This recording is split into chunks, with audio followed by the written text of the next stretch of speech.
বর্তমানে বিএনপি ছাত্রলীগ হয়ে গেছে, আর ছাত্রলীগ বাম হয়ে গেছে। বামরা আবার সাধারণ ছাত্র হয়ে গেছে। সাধারণ ছাত্ররা ট্রাফিক পুলিশ হয়ে গেছে। পুলিশরা আসামি হয়ে গেছে। আসামিরা আবার ভালো হয়ে গেছে। প্রবাসীরা বিপ্লবী হয়ে গেছে। মন্ত্রীরা আবার প্রবাসী হয়ে গেছে। বৈষম্য বিরোধী নেতারা আবার সরকার হয়ে গেছে। জামাত, শিবির এরা সিপিবি হয়ে গেছে। সাধারণ মানুষ আবার নাইট গার্ড হয়ে গেছে। কি একটা অবস্থা ভাই!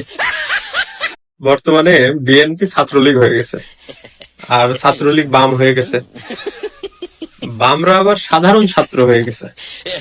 সাধারণ ছাত্ররা ট্রাফিক পুলিশ হয়ে গেছে। পুলিশরা আসামি হয়ে গেছে। আসামিরা আবার ভালো হয়ে গেছে। প্রবাসীরা বিপ্লবী হয়ে গেছে।